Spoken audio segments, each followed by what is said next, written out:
Good evening everyone. Today is my 32th day, 32th day of improving my communication skills. So subong almost 14 na sang kaaganhon, wala pa ako katilaw-tulog. And then the reason why kung naman amo na ko sini oras naka umpisa bid although nagambal ko agin na nga dapat maging consistent ako is because subong nga adlaw is may ara sang ano to gani nang disco bala sa among eskwelahan kag na nag-attend of course kag very enjoyable gid ya ang naging tagbuanay namon didto.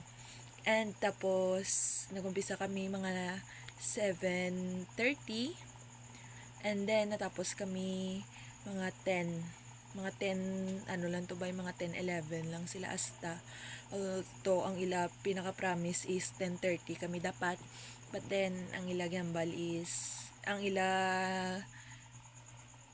time nga pagtapos ang banda is mga 10-11 lang, which is good naman na. Kag during sa sinang event very enjoyable gid ya, kag nag-enjoy gid ko throughout sa tanan. Although pila kami ka oras dito tininduganay, kag honestly wala gid ko upod kagina.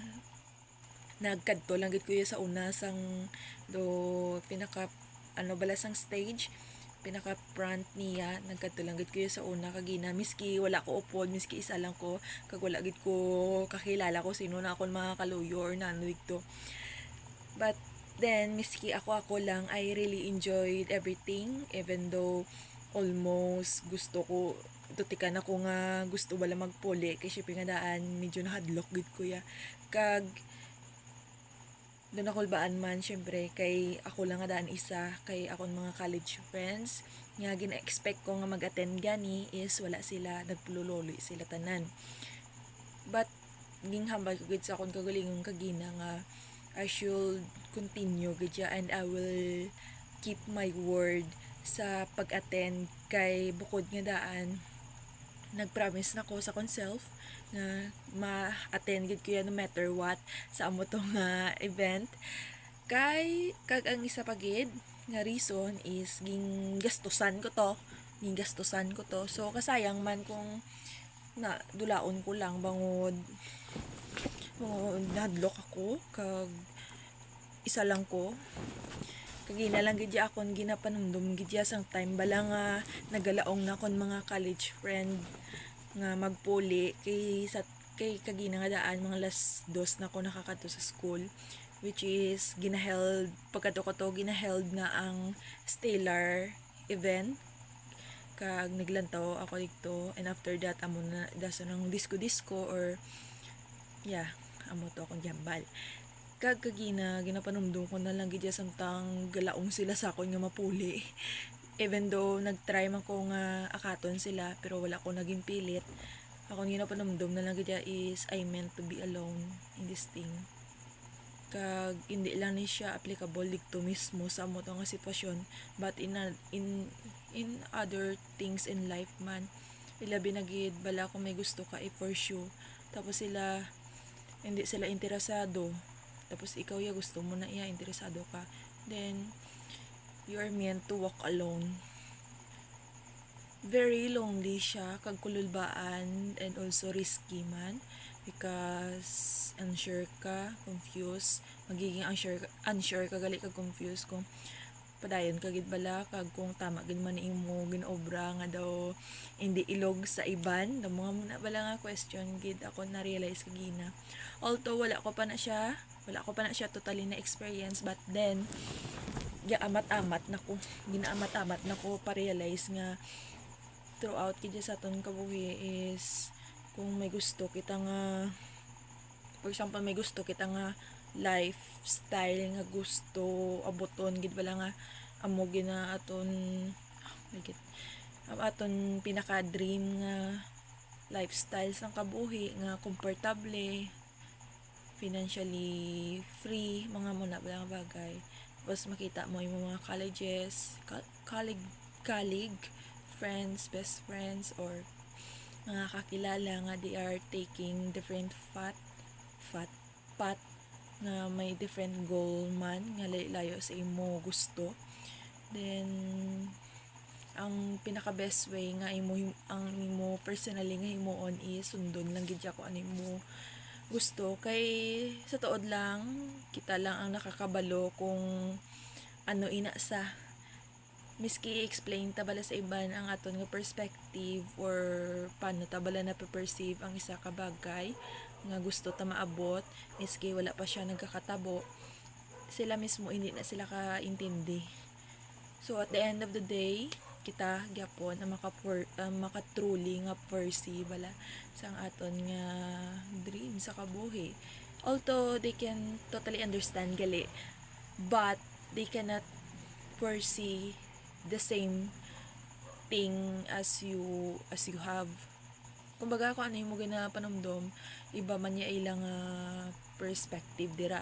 So although gamay lang siya nga difference, but it really deeper man kung ikumpara na sa iban nga mga dako nga bagay.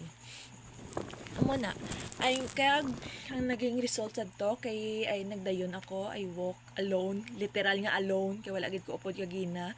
Ayawan ko pinangita sa kon gusto bala nga updan kay gusto ko na, kay ginaakat na nga daan kami before bala magumpisa ang banda, ginaakat kami nga magkadto bala sa center kag ano na dira mamati ni nagaduwa-duwa pa ko kay wala gid ko ya upod ya kag dun nakulbaan man ko bala nga ako lang isang makadto do, but then I take off all the courage or strength that I have kag ang strong mindset gid nga kung ano yung akong gusto dapat abuton ko.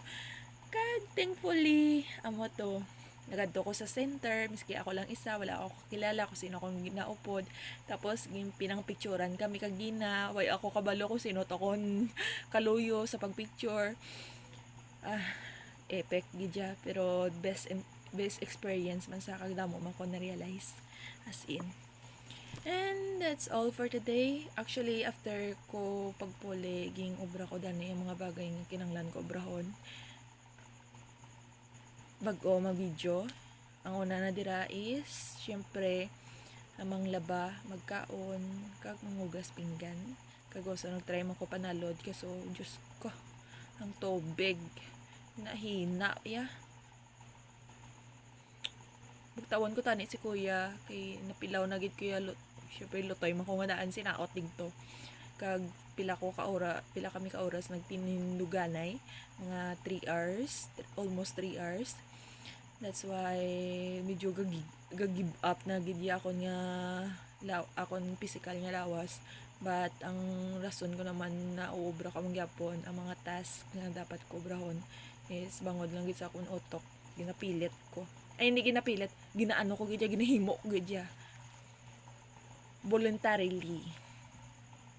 Not in a way nga kung anong mas suitable wala nga or more favorable nga situations or perfect timing sa akon, kundi I just do it because I must do it. Kumuna wala nga bagay nga akong ginapanumdom. That's why yay, I'm done with the task. Wala na ko masyado problema akong gid. And the remaining task that I have to perform is para naman isa karon bago ako magsulod sa klase.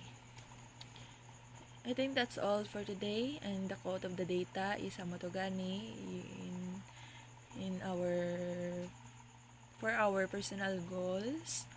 We are expected to walk alone with the journey nga miski mangita kita upod sila ya may kagalingon man na sila nga mga personal goal.